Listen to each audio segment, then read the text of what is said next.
without any further delay, because we already got delayed from our scheduled time. भारतीय rail की तरह आज हमारा जलसा भी अपने निर्धारित समय से थोड़ा विलंब चल रहा है, तो मुझे समय को मेकअप करना है, आपको जो कथा है, बात है, उसको पिकअप करना है। इंशाअल्लाह रात ढलती रहेगी, गौसे आजम की बात चलती रहेगी। कुरान मुकद्दस का 8वां पारा है और उसका दूसरा रुकू है। उसकी एक आयते करीमा के एक हिस्से की मैंने तिलावत की। अल्लाह पाक का इरशाद है, अवमन काना मैतन फअहयैनाहु वजअलना लहू नूरन यमशी बिही फिन्नास।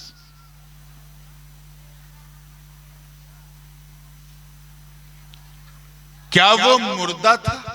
अल्लाह पाक फरमा रहा है, क्या वो, बोलिए, मुर्दा समझते हैं ना, ए पर्सन हु डाइड, क्या वो मुर्दा था? फअहयैनाहु, फिर हमने उसे जिंदा किया। वजअलना लहू नूरन, और हमने कर दिया उसके लिए नूर, यानी उसे नूर वाला बना दिया। यमशी बिही फिन्नास, और ये नूर वाले उसी नूर को लेकर लोगों में चलने फिरने लगे। आगे इरशाद है, कमम मसलुहु फिज़्ज़ुलुमाति लैसा बिखारिजिम मिन्हा, कि इस नूर वाले को तो उसकी तरह, कमम मसलुहु, उसकी तरह समझता है, फिज़्ज़ुलुमात, जो अंधेरों में है, और ऐसे अंधेरों में कि लैसा बिखारिजिम मिन्हा, there is no way to go out from that particular darkness, ऐसे अंधेरे में जहां से निकलने का कोई रास्ता ही नहीं। अगर आप प्रोसेस पे, ये स्टेजेस पे गौर करें तो कुल 5 हैं। कितने हैं? जोर से बोलो। 5। ये लोग जो चूचू चूचू कर रहे हैं, इनको करने दीजिए, आप मेरी तरफ तवज्जो दीजिए, क्योंकि झूठों का, झूठ समझते हैं ना, आज झूठ नहीं समझेंगे तो कब समझेंगे? अब तो जो जितना बड़ा झूठा उतनी बड़ी कोसी पे। झूठों का एक प्रतियोगिता हो रही थी, सारे प्रतियोगी आए थे, बड़े बड़े उसमें कंटेस्टेंट आए थे, और प्रथम पुरस्कार मालूम है किसको मिला था? प्रथम पुरस्कार उस झूठे को मिला जिसने ये झूठ बोला कि मैं एक सभा में गया, वहां 4 महिलाएं बैठी थी और शांत थी, चुप थी। कहा ये तो असंभव है। तो अगर ये चूचू कर रही तो उनको करने दीजिए, इनकी टेढ़ी हड्डी से बनी है तो थोड़ा टेढ़ापन तो रहेगा। आप आइए, मेरी तरफ तवज्जो से सुनिए। अब तो चुप हो जाओ मेरी अम्माओं, और नहीं तो अपने घर चली जाओ। तैयार हैं आप लोग? जोर से बोलो सुभान अल्लाह। 5 स्टेजेस है। कितने? पहला, वो मुर्दा था, तवज्जो से सुनिएगा, क्या था? सेकंड, द्वितीय, वो जिंदा हुआ। थर्ड स्टेज क्या है? नूर वाला बना। फोर्थ स्टेज क्या है? नूर बांटने वाला बना। And fifth one, the last but not the least, 5वां स्टेज ये है कि बेमिसाल बना। बात समझ में आ रही है ना? हमारे किचौचा शरीफ में जो जनाजे की चारपाई पे लेटा रहता है उसे मुर्दा कहते हैं, और जो लोग कांधा उठा के ले जाते हैं उन्हें जिंदा कहते हैं। आपके यहाँ ये बिलासपुर और उसके आसपास में ऐसे यही सिस्टम है ना? है ना? पूरे उत्तर दिनाजपुर में यही है, पूरे पश्चिम बंगाल में, पूरे भारत में यही है कि जो लेटा हुआ है वो मुर्दा है, और जो लेके जा रहे हैं वो, पूरे विश्व में यही है। क्या इस आयत के अंदर भी जिंदगी मौत का यही मतलब है? और अगर ये मतलब नहीं है तो फिर मतलब क्या है? ये समझ में आ गया तो समझो जलसा समझ में आ गया। आओ मैं मतलब अपने तरीके से समझाऊं ताकि आप समझ सको।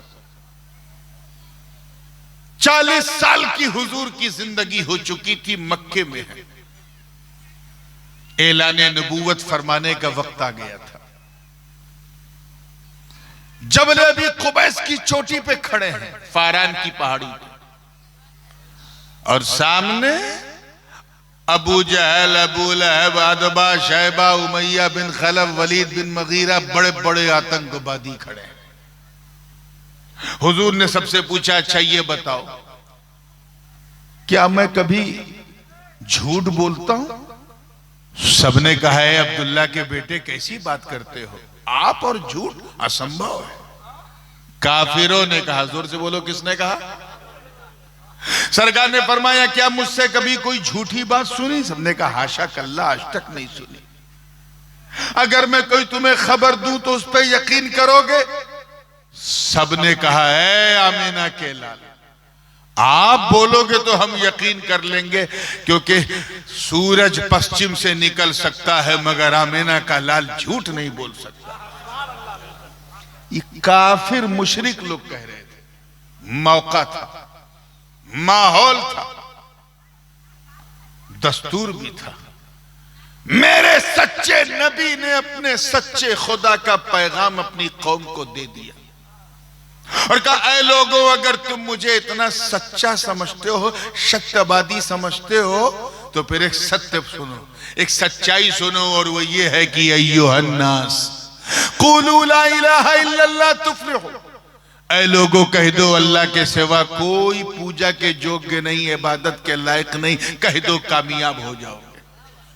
सत्य बात की कि नहीं हुजूर ने? बोलो, सच कहा कि नहीं? बोलो। लेकिन वही काफिरों ने इनकार कर दिया। सब बोलने लगे कि ऐ अब्दुल्ला के बेटे, ये तुम झूठ बोल रहे हो, माज़अल्लाह। हम ला तो मुना तो उज़्ज़ा हुबल की पूजा नहीं छोड़ेंगे, हम अपने धर्म का धर्मांतरण नहीं होने देंगे, हम अपने बाप दादा के धर्म को नहीं छोड़ेंगे। माज़अल्लाह, तुम झूठ बोल रहे हो। हुजूर की तकज़ीब माज़अल्लाह करने लगे। वो कौम कल तक जो नबी की अमानत की कसमें खाती थी, वो कौम जो नबी की दयानत के तराने पढ़ती थी, जो नबी की सच्चाई के नगमे सुनाती थी, जो नबी के सत्यवादी होने के किस्से सुनाती थी, वही कौम मेरे नबी को झुठलाने लगी। हुजूर ने जब कुरान की आयतें सुनाई तो कहा, ये तो किसी कवि की कविता लगती है, माज़अल्लाह। हुजूर ने जब चमत्कार दिखाया, मोजज़ा दिखाया, तो कहा, ये तो किसी जादूगर की जादूगरी लगती है, माज़अल्लाह। सरकार ने जब भविष्य की बात बताई तो कहा, ये तो किसी ज्योतिषी की ज्योतिष विद्या है, ये तो काहिन है। हुजूर के अंदर जब वो वारफ्तगी देखी तो कहा, ये तो कोई मजनून पागल मालूम होता है, यानी जिसके मुंह में जो आया बकने लगा। हुजूर का कल्बे यासीन बिल्कुल छलनी था, आंखें अश्कबार थी, आंखों से आंसू बह रहे। सरकार ने अपनी बात पर अटल होकर इसरार बढ़ाया, काफिरों ने इंकार बढ़ाया। इसी इसरार, तवज्जो चाहूंगा, इसी इसरार और इंकार के बीच में बुलबुले सिदरा जिब्रील ने अपना नशेमन छोड़ा और बारगाह रिसालत में हाजिर हुए। अर्ज किया, या रसूल अल्लाह, आप रोए मत, इनकी परवाह मत करे, अल्लाह ने इनके हक में फैसला सुना दिया। कुरान की आयत लेकर आ गए, इन्नका ला तुस्मिउल मौता, ए महबूब, ये मुर्दे हैं, मुर्दे, आपकी नहीं सुनेंगे।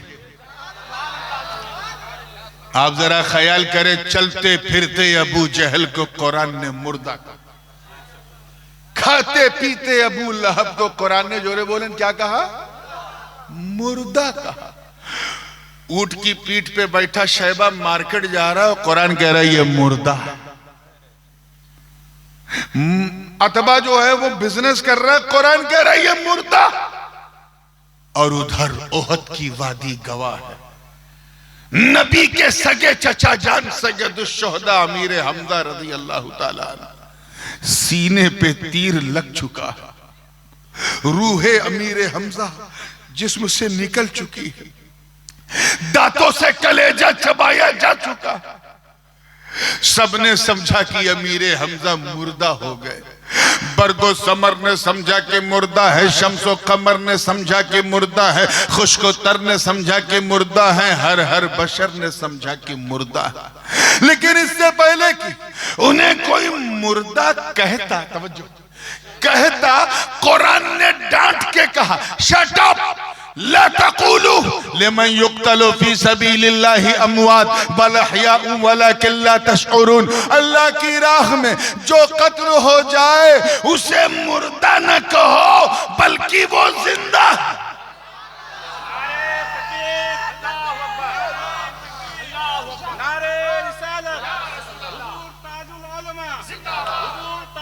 आप जरा ख्याल करें, तवज्जो चाहूंगा, जुमला जाया ना हो, ख्याल करें, विचार करें कि तख्त पे बैठा, सिंहासन पे बैठा यजीद चिकन बिरयानी खा रहा है और कुरान कह रहा है ये मुर्दा है। क्या कह रहा है? बोले। और 3 दिन का भूखा प्यासा शहीद करबला के रण में जिस्म से सर जुदा है और कुरान कह रहा है ये जिंदा है। हम तो समझते थे जिसकी रूह निकल जाए वो मुर्दा है, जिसकी ना निकले वो जिंदा है। यहाँ पर हुसैन की निकल गई मगर जिंदा, यजीद की नहीं निकली मगर मुर्दा। मामला क्या है? मैं इसी ख्याल में, इसी विचार में उलझा था कि रहनुमाई हुई, आवाज आई, कहा सुन सुन सुन, जिंदगी, अल्लाह करे समझ जाए आप, जिंदगी और मौत का ताल्लुक मलकुल मौत के आने जाने से नहीं, बल्कि सच्चाई यह है कि नबी की वफादारी का नाम जिंदगी है और नबी की गद्दारी का नाम मौत है।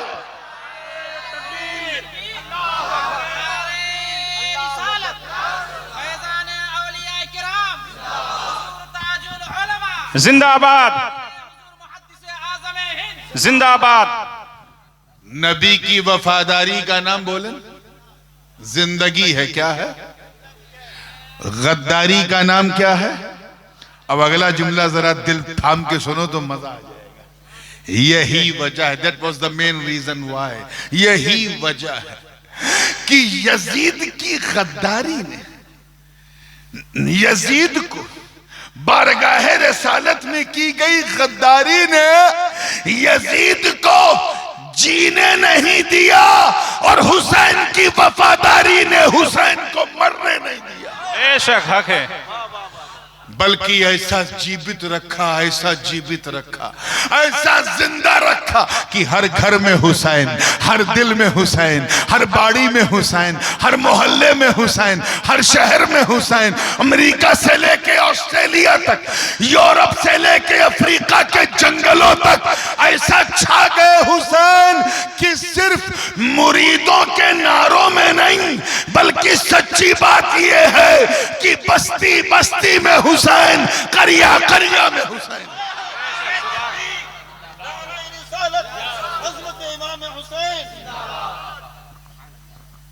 तो क्लियर हो गया कौन जिंदा है? कौन जिंदा है? जो नबी का वफादार है वो कौन? क्या है? जिंदा। और जो गद्दार है वो मुर्दा। अब दिल थाम के बढ़ो, ये जलसा तो वफादार का है, गौस पाक वफादार, तो गद्दारों को छोड़ो और वफादारों की बात करें।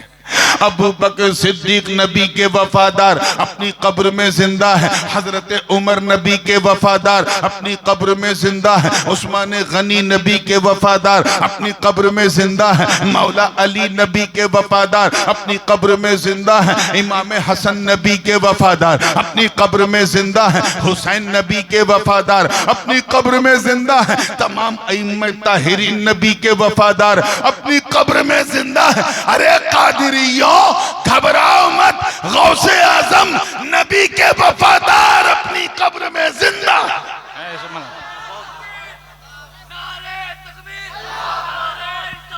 या रसूल अल्लाह,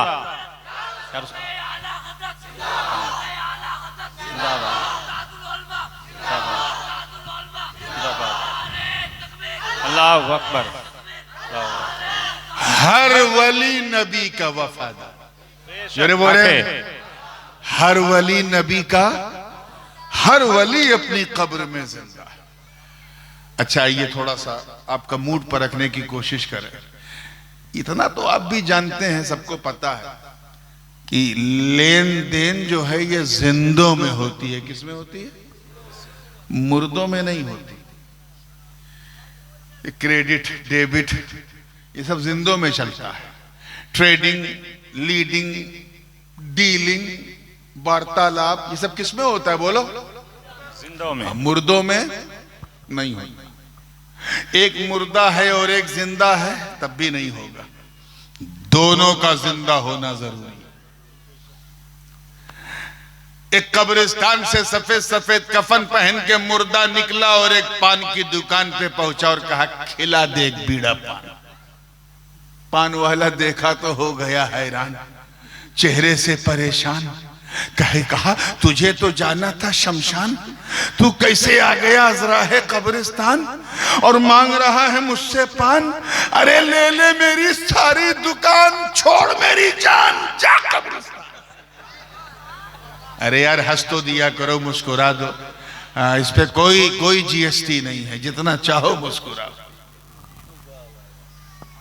वो पान वाला उसको पान नहीं दे सकता। क्यों? क्योंकि जो मांग रहा है वो मुर्दा। तो ये जो डीलिंग होती है, लेन देन, ये दोनों जिंदा हो। क्या हो? एक जिंदा एक मुर्दा, तो डीलिंग नहीं होगी। तवज्जो, उधर गौसे आजम जिंदा, यहां सारे कादरी जिंदा। बेशक हक है। वहां गरीब नवाज जिंदा, यहां सारे चिश्ती जिंदा। बेशक। वहां मखदूम समनानी जिंदा, यहां सारे अशरफी जिंदा। अब डीलिंग जिंदों में होती है। हमने उलमा से पूछा कि हम क्या दे सकते हैं। उलमा ने समझाया कि देखो, अल्लाह वालों को तुम्हारे डॉलर पैसे की जरूरत नहीं, टका की जरूरत नहीं, पैसों की जरूरत नहीं। उन्हें अगर प्रसन्न करना है, राजी करना है, खुश करना है, तो फिर उन्हें सवाब भेजो। क्या भेजो?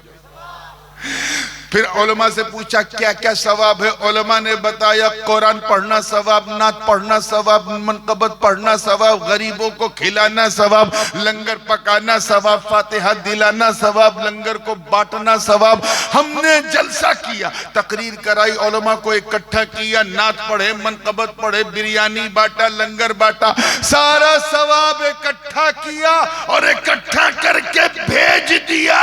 यही है ईसाले सवाब। बेशक हक है। ये क्या है? इधर हमने भेजा, उधर गौस पाक को मिला, गरीब नवाज को मिला, दाता लाहौरी को मिला, बाबा फरीद को मिला, मखदूम समनानी को मिला। उन्होंने देखा कि अरे ये धरती पे रह के, तवज्जो, जमीन पे रह के हमारी पसंद जानता है कि हमें सिर्फ सवाब पसंद है। तो उधर से उन्होंने कहा, मेरे मुरीद घबरा मत, जब तू मेरी पसंद का इतना ध्यान रखता है तो मैं भी तेरी जरूरत जानता हूँ, तेरी समस्या जानता हूँ, तेरी मुश्किल जानता हूँ। घर में लड़की जवान है, रिश्ता नहीं है, मैं जानता हूँ। लड़का जवान है, जॉब नहीं है, मैं जानता हूँ। कर्ज का बोझ है, मैं जानता हूँ। समस्या है, मैं जानता हूँ। घबरा मत, जब तू जमीन पर चल फिर के अपना पेट काट के मेरे लिए सवाब भेज रहा है, तो मैं भी तेरी जरूरत का ख्याल करता रहूंगा। नारे तकबीर, नारे तकबीर, नारे रिसालत, हुजूर ताजुल उलमा, हुजूर ताजुल उलमा। तो यहां हम जिंदा, हमने भेजा। ये भेजा आपके भेजे तक पहुंच रहा है कि नहीं? हाँ, तवज्जो, हम जिंदा, हमने भेजा। उधर वो जिंदा, उन्होंने रिसीव किया, वहां से भेजा। तो हम दोनों जिंदा थे, लेन देन हो गई। जरा मुर्दों को तो देखो, मुर्दों को ना यहां से कुछ जाता है ना वहां से कुछ आता है। ये सिर्फ हमारी किस्मत है। तो ये क्लियर हो गया कि जो नबी का वफादार है वो जिंदा। आइए थोड़ा सा इस आयत का एक पसे मंजर भी बयान कर दूं। तमाम मुफस्सिरीन बशमूल हजरत शेखुल इस्लाम अल्लामा मदनी मियां हफिज़हुल्लाह, उन्होंने भी तफसीर अशरफी में यही फरमाया, और तमाम मुफस्सिरीन ने, कि इस आयत में अल्लाह ताला ने अपने महबूब के चचा जान सैयदुल शुहदा हजरत अमीर हमजा के ईमान की बात, उस वाक़े को की तरफ इशारा फरमाया। वाक़या क्या था? हजरत अमीर हमजा का नाम सुना है ना, हर जुमा में सुनते हो, अल हमजा वल अब्बास सुनते हो ना। हुजूर के सगे चचा कौन थे? हुजूर अनेक अनेक उनसे भालोबासा करते थे, बहुत मोहब्बत थी उनसे, हद से ज्यादा प्यार था। और आलम ये था, मैं क्या बताऊं, कौन सी मिसाल दूं कि आपको हजरत अमीर हमजा समझ में आ जाए। एक आसान मिसाल दिमाग में आ रही, अबू जहल को तो जानते हो ना, मक्के का डॉन था। कौन था? मक्के का सबसे बड़ा डॉन था अबू जहल। अबू जहल भी अमीर हमजा से डरता था। अब समझ जाओ हजरत अमीर हमजा क्या थे। मेरी हैसियत नहीं बताने की क्या थे, बस समझ जाओ कि अबू जहल का पांव फूल जाता था जब हजरत हमजा सामने आते, इतने पावरफुल थे। जब ईमान की हालत में नहीं थे तब भी हुजूर को कुछ नहीं कहते थे, बस टालते थे। एक दिन हुजूर अलैहिस्सलाम हरम से निकल के अपने घर की तरफ जा रहे थे। जो लोग हज और उम्रा कर चुके हैं उन्हें पता होगा कि मरवा के मकाम के पीछे आपका मकान था, और अक्सर हुजूर हरम से जब निकलते थे तो उसी रास्ते से अपने घर जाते, और वहीं दाहिनी तरफ अबू जहल का मकान था। तो अबू जहल ने क्या किया कि जैसे ही हुजूर को गुजरता हुआ देखा, उसने हुजूर के जिस्म पर गंदगी फेंकी। क्या फेंकी? क्या मुसीबत है यार, ये यहां पिकनिक करने आई हैं क्या ये लोग? आइए चलिए, मैं बात को बड़ी तेजी से समेट रहा हूं। या तो फिर आप लोग औरतों का इंतजाम ही ना किया कीजिए, बहुत दूर किया कीजिए, ये सब जलसे को खराब करने बैठती हैं, हुज्जते बंगाल की पूरी निशान बन जाती हैं। आप इधर तवज्जो कीजिए। तो अबू जहल ने जैसे ही हुजूर को देखा सल्लल्लाहु अलैहि वसल्लम, तो इतना गंदा इंसान था अबू जहल कि नाली में गंदा हाथ ऐसे डाल के जो गंदगी आई वो हुजूर के ऊपर उसने फेंक दिया। सरकार ने खुद पे गंदगी देखी, एक फितरी असर तो आया, लेकिन फिर हुजूर ने कुछ कहे बगैर वहां से गुजर गए।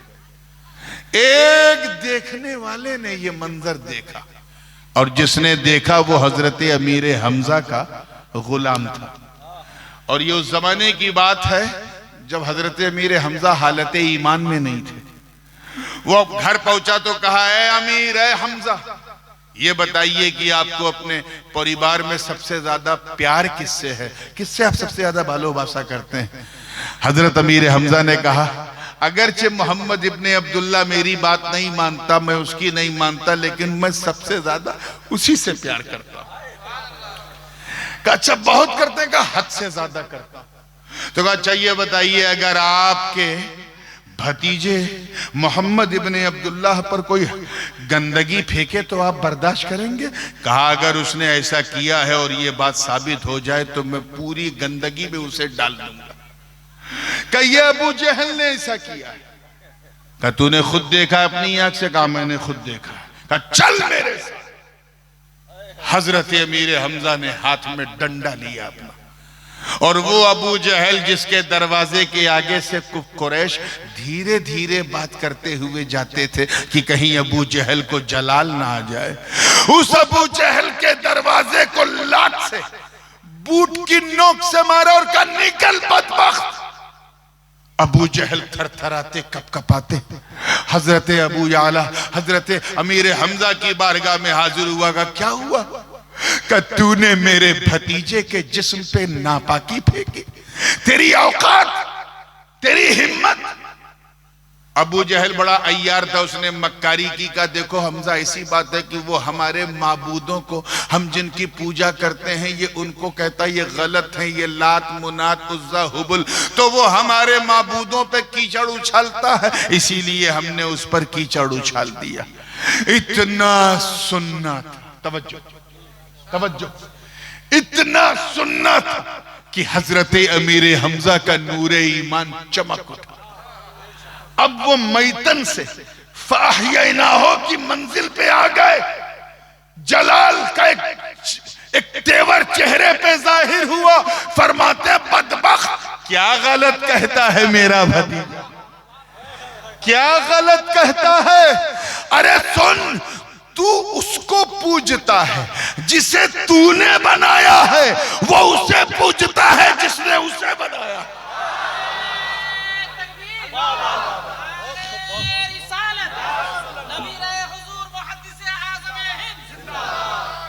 क्या गलत कहता है।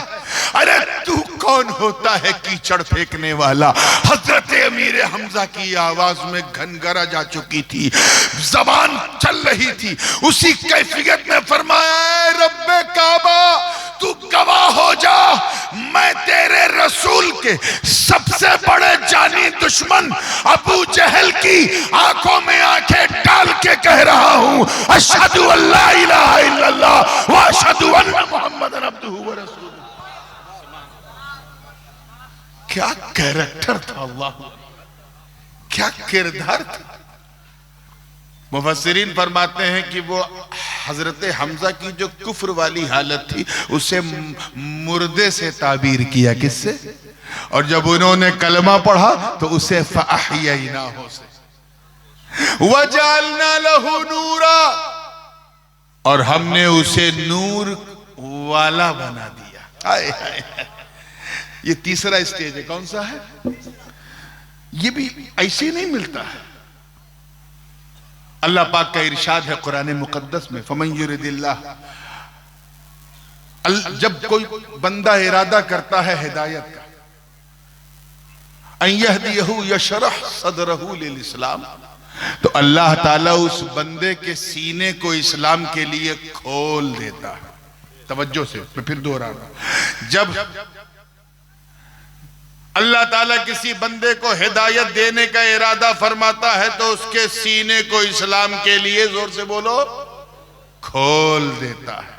अब दूसरी ऐसी, अफमन शरह अल्लाहु सदरहु लिल इस्लाम फहुवा अला नूरिम मिन रब्बिह, और जब अल्लाह ताला किसी के सीने को इस्लाम के लिए खोल देता है तो उसे नूर पर कर देता है, यानी नूर वाला बना देता है। यही शाने औलिया है। जरा सोचो, जब हिदायत, देखिए कितने लोग कैच कर रहे हैं, जब हिदायत के बदले में सिर्फ हिदायत मिल जाए तो विलायत का नूर मिल जाता और वो बंदा नूर पर हो जाता। उस गौसे आजम के बारे में क्या कहोगे जिसकी रगों में मुस्तफा का नूर दौड़ रहा है, और ऐसा दौड़ रहा है कि हमारे इमाम ने मचल के कहा कि तेरी नस्ल पाक में है बच्चा बच्चा नूर का, तू है इन्हें नूर, तेरा सब घराना नूर का। नारे तकबीर, नारे रिसालत, अजमते गौसे आजम, अजमते गौसे आजम हुजूर ताजुल उलमा। तवज्जो से सुनिएगा, बात को मैं फिनिशिंग मूव की तरफ ले जा रहा हूं। तैयार है ना आप लोग? बात हजरत हमजा की छिड़ गई है तो हर सैयद जो है वो जरा इनका नाम लेते ही गर्म हो जाता है, क्योंकि उस पे कर्म हो जाता है। मैं आपकी आसानी के लिए तकरीबन 30-40 हदीसों को जमा करके एक मजमून वाकया, ये आपकी जैसे साहित्यकार लोग करते हैं, इतिहासकार लोग करते हैं कि 10-15 वाकया इकट्ठा करते हैं और उसके बाद फिर एक वाकया लिखते हैं, तो आपकी आसानी के लिए मैं, क्योंकि उसका इस आयत से बड़ा गहरा ताल्लुक है जिसकी मैंने तिलावत की। और वो क्या कि एक दिन हुजूर ने सारे सहाबा को इकट्ठा किया। क्या किया? मैं जब धीरे बोलूं हल्के, तो उसको हल्के में ना लिया करो। कभी कभी मैं जोर का झटका बड़ी धीरे से देता हूं, so please try to understand what I am saying. पूरी जिंदगी के साथ सबको इकट्ठा किया। एक सहाबी आगे बढ़े, उन्होंने अर्ज किया, लिमादा जमाअतना या रसूल अल्लाह सल्लल्लाहु अलैहि वसल्लम, आपने हमें क्यों इकट्ठा किया? आज कोई खास दिन है? हुजूर ने फरमाया, तुम्हें नहीं मालूम आज वो दिन है जिस दिन ओहद के सहाबा शहीद हुए। 1 साल हो गया शोहदाए ओहद को। अगर भारतीय भाषा में कहा जाए तो आज शोहदाए ओहद की बरसी है। क्या है? उर्स है। क्या करना चाहिए? सरकार ने फरमाया चलो कब्रिस्तान की तरफ, इंतलिकू इलल मकाबिर। काफिला निकला मेरे दोस्तों। जुलूस हम भी निकालते हैं, रबीउल अव्वल में जुलूस तुम भी निकालते हो। हर सुन्नी निकालता है, निकालता है कि नहीं? निकाला करो। कोई टोके तो सीना ठोक के निकाला करो, और रोके तो डंके की चोट पे निकाला करो। खामोश मिजाजी तुम्हें जीने नहीं देगी। इस दौर में जीना है तो कोहराम मचा दो, निकालो। जुलूस सब निकालते, मगर ऐसे जुलूस की अजमत पर मेरे माँ बाप, मेरे बच्चे कुर्बान। ऐसा जुलूस जिसकी क़यादत खुद मुस्तफा जाने रहमत फरमा रहे हैं। जैसी कब्रिस्तान ओहद में हुजूर ने कदम रखा तो सलाम किया। तरीका भी यही है। आप जब कब्रिस्तान जाते हैं तो क्या करते हैं? अस्सलामु अलैकुम या अहलल क़ुबूर मिनद दियार अंतुमुस साबिक़ून व नहनु इंशाअल्लाह बिकुम लाहिक़ून। ए कब्र वालों, सलामती हो तुम पर। हुजूर ने सलाम किया। अच्छा एक बात बताओ, हुजूर सल्लल्लाहु अलैहि वसल्लम कोई काम बिला वजह करेंगे? विदाउट एनी रीजन करेंगे? बगैर किसी कारण के? अब जब सलाम किया तो क्यों किया? इसीलिए ना, क्योंकि जो कब्र में लेटे गुलाम हैं वो सुन रहे हैं, उनका जवाब हुजूर सुन रहे हैं, तभी तो नबी ने सलाम किया। अरे मौका मिले तो इन बेवकूफों को समझाओ और कहो देख, जब इमाम अपने गुलाम को सलाम कर सकता है तो अगर गुलाम यहां बैठे बैठे मुस्तफा को सलाम करे तो हैरत क्या है। उसके बाद हुजूर अपने चचा जान सैयदुल शुहदा अमीर हमजा रज़ी अल्लाह तआला अन्हु की कब्र की तरफ गए। जो पढ़ना था पढ़ा, दुआ मांगा। उसके बाद सरकार ने एक मिंबर लगाया। क्या लगाया? थोड़ा जोर से बोल दो। ये मिंबर यानी स्टेज लगाया। अच्छा ये बताओ, कब्रिस्तान में स्टेज होता है? दुनिया के किसी कब्रिस्तान में नहीं होता, लेकिन ओहद में लगा। क्यों लगा? पता चला वहां भी नहीं था, मदीने से ले जाने का की व्यवस्था की गई, प्रबंध किया गया, एहतमाम किया गया। अरे इसी एहतमाम को तो उर्स कहते हैं। कैच करो, मैं उलमा को दलील दे रहा हूं उर्स की। इसी एहतमाम को, इसी व्यवस्था को क्या कहते हैं? इसी मैनेजमेंट को उर्स कहते हैं। उर्स में हम करते क्या हैं? उर्स में हम ज़ियारत करते हैं जो नबी ने किया, तिलावत करते हैं जो नबी ने किया, खिताबत करते हैं जो नबी ने किया, मिंबर लगाते हैं जो नबी ने किया, हम्द पढ़ते हैं जो नबी ने किया, मसाइल फजाइल बयान करते हैं जो नबी ने किया। हम वही करते हैं जो नबी ने किया। बस फर्क इतना याद रखना, रस्में तो बदल सकती हैं लेकिन सुन्नत नहीं बदलती। ये सहाबा की किस्मत थी जो नैनों के गागर से नहाते थे। ये औलिया की किस्मत है जो गागर से नहाते हैं।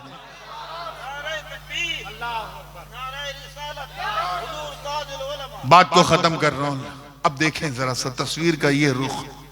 हुजूर ने जब मेंबर लगाया तो तकरीर किया। क्या किया? नहीं किया। बहुत धीरे बोल रहे हो, क्या मामला है? नींद तो नहीं आ रही? हाँ तो सब लगे। खिताब किया, तकरीर किया। तकरीर में बहुत कुछ बयान किया। उस बयान करते करते एक जुमला ऐसा था, बस उसी को मैं समझा के बात को खत्म करूंगा।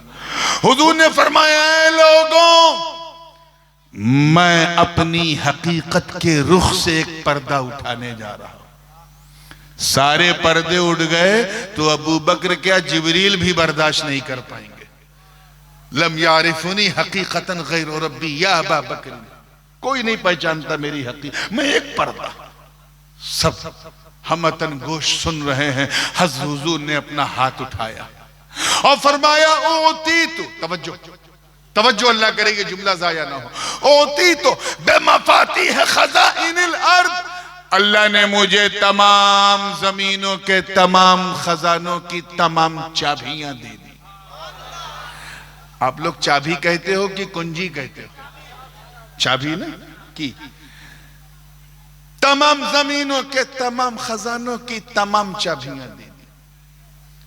ये उलमा जानते हैं कि ये जो मैं तमाम तमाम तमाम तर्जमा कर रहा हूं, ये अपनी तरफ से नहीं कर रहा, बल्कि जब जमा जमा की तरफ मुजाफ हो तो तमाम का माना होता है।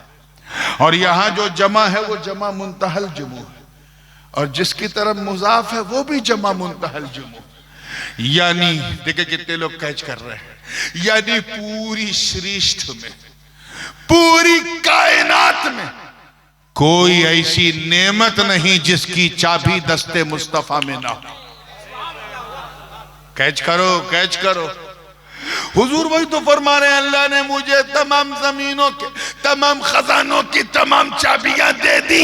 यानी जाहो जलाल की चाबी दस्ते मुस्तफा में, फजलो कमाल की चाबी दस्ते मुस्तफा में, जूदो नवाल की चाबी दस्ते मुस्तफा में, जूद बरगुजीदगी की चाबी दस्ते मुस्तफा में, बुलंद रसीदगी की चाबी दस्ते मुस्तफा में, इमामत क़यादत सियादत शराफत नजाबत विलायत हिमायत की चाबी दस्ते मुस्तफा में, अज़मतों की चाबी दस्ते मुस्तफा में, नेमतों की चाबी दस्ते मुस्तफा में, रिफातों की चाबी दस्ते मुस्तफा में, बरकतों की चाबी दस्ते मुस्तफा में, बरको समर की चाबी दस्ते मुस्तफा में, शम्सो कमर की चाबी दस्ते मुस्तफा में, खुशकोतर की चाबी दस्ते मुस्तफा में, बहरोबर की चाबी दस्ते मुस्तफा में, सीमोजर की चाबी दस्ते मुस्तफा में, लालो गोहर की चाबी दस्ते मुस्तफा में, जमीन के गर्भ में जो खनिज पदार्थ और जो मादनियात है उनकी चाबी दस्ते मुस्तफा में, जमीनों आसमान के खलाओं में जो कुछ है उसकी चाबी दस्ते मुस्तफा में, सातों आसमान में जो कुछ है उसकी चाबी दस्ते मुस्तफा में,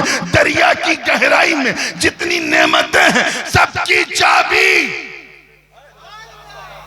सुभान अल्लाह ने सबकी चाबी दस्ते मुस्तफा में कहा, हुजूर के हाथ, दस्त यानी हाथ में। गोया देखिए कितने लोग कैच कर रहे हैं, गोया सबकी चाबी, सारे नेमतों के खजानों की चाबी अपने महबूब के हाथ पर रखकर, गोया रब ये फरमा रहा हो कि ऐ मेरे प्यारे, ये सारी चाबियां हमने आप ही के लिए तो बनाई। कैच करो, आप ही के लिए तो बनाई है, बस अमानतन में अपने पास रखे था, जिसको जैसी जरूरत पड़ती थी आपका सदका उतार के दे देता था। आदम को जरूरत पड़ी निकाल के सफवत की चाबी दे दी, नूह को जरूरत पड़ी इन्नहु कान अब्दन शकूरा की चाबी दे दी, इब्राहिम को जरूरत पड़ी तो वत्तखज़ल्लाहु इब्राहिम खलीला की चाबी दे दी, इस्माइल को जरूरत पड़ी तो इन्नहु कान सादिक़ल वअदी व कान रसूलन नबिय्या की चाबी दे दी, इदरीस को जरूरत पड़ी तो वरफ़अनाहु मकानन अलिय्या की चाबी दे दी, मूसा को जरूरत पड़ी तो वकल्लमल्लाहु मूसा तकलीमा की चाबी दे दी, अय्यूब को जरूरत पड़ी तो सब्र की चाबी दे दी, ज़ुन्नून को जरूरत पड़ी तो इस्तिकामत की चाबी दे दी, यूसुफ को महबूब जब यूसुफ को जरूरत पड़ी तो आपके सुंदर जमाल की सुंदरता का हमने उतार के यूसुफ को दे दिया। जब शुआइब को जरूरत पड़ी तो अदलो मीजान की चाबी दे दी, जब ईसा को जरूरत पड़ी तो वह उब्रिउल अकमहा वल अबरसा व उहयिल मौता बिइज़्निल्लाह की चाबी दे दी। मगर ऐ महबूब, अब तो आपका नूरे नबूवत मानो रूप धारण कर चुका है, मनुष्य के रूप में आ चुका है, इसलिए ये अमानतें मैं आपके हाथ में रख रहा हूं। अब इधर मैं बांटू, इधर तुम बांटो। इन्नमा अना कासिम वल्लाहु युती का जुब्बो दस्तार पहन लो। ऐ मुस्तफा, देन मेरी होगी, तकसीम तेरी होगी, माल मेरा होगा, बंटवारा तेरा होगा, जिसे तू देगा उसी को मिलेगा, क्योंकि यहाँ न कोई मैं है न कोई तू है, जो मेरा है वो सब तेरा है, जो तेरा है वो मेरा है। तभी तो हमारे इमाम ने कहा कि मैं तो मालिक ही कहूंगा कि हो मालिक के हबीब, यानी महबूब मुहिम में नहीं मेरा तेरा।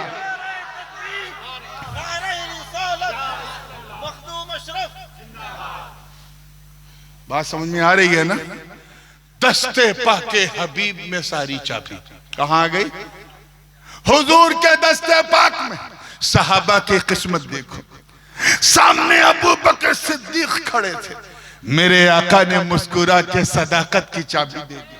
हजरत उमर को अपना मुशीर बनाया तो अदालत की चाबी दे दी। जनाबे उस्मान को अपना दामाद बनाया तो सखावत की चाबी दे दी। अली को उम्मत का मौला बनाया तो विलायत तो करामत की चाबी दे दी। मेरे नबी ने अपने एक बेटे इमाम हसन को कांधे पे बिठाया तो इमामत की चाबी दे दी, और दूसरे बेटे इमाम हुसैन के गले को चूमा तो शहादत की चाबी दे दी। बेशक नारे तकबीर, नारे रिसालत, अकीदा अहले सुन्नत, अकीदा अहले सुन्नत, साहज़ादा हुजूर गाजी मिल्लत ज़ैनुल आबिदीन पे नजर पड़ी तो इबादत की चाबी दे दी। मोहम्मद बाकिर पे नजर पड़ी तो इल्म इरफान की चाबी दे दी। जाफर सादिक पे नजर पड़ी तो तफक्कुह फिद्दीन की चाबी दे दी। मूसा काजिम पे नजर पड़ी तो वल काज़िमीन अल गैज़ वल आफ़ीना अनिन नास की चाबी दे दी। इमाम अली इब्न मूसा रजा पे नजर पड़ी तो सब्र व रजा की चाबी दे दी। इमाम जव्वाद पे नजर पड़ी तो जूदो सखा की चाबी दे दी। इमाम हादी अन्नकी पे नजर पड़ी तो करम व अता की चाबी दे दी। इमाम हसन अस्करी पे नजर पड़ी तो सखा और शजा की चाबी दे दी। मगर जब मेरे नबी ने की नजर अपनी बेटी के बेटे के बेटे के बेटे के बेटे के बेटे के बेटे के बेटे के बेटे 13 बार कहो, यानी किंदीले नूरानी, महबूब सुभानी, कुतुबे समदानी, शाहबाज़े लामकानी, पीरे पीरा, मीरे मीरा, शाह जीला, गौसे आजम शेख अब्दुल कादिर जीलानी पे पड़ी होगी तो मेरा विजदान कहता, मेरा यकीन कहता कि दस्ते अब्दुल कादिर पर सारी अमानतें रखकर नबी ने यही फरमाया होगा, बेटा अब्दुल कादिर ये चाबी तू रख, मदीने से मैं बांटू, बगदाद से तू बांट।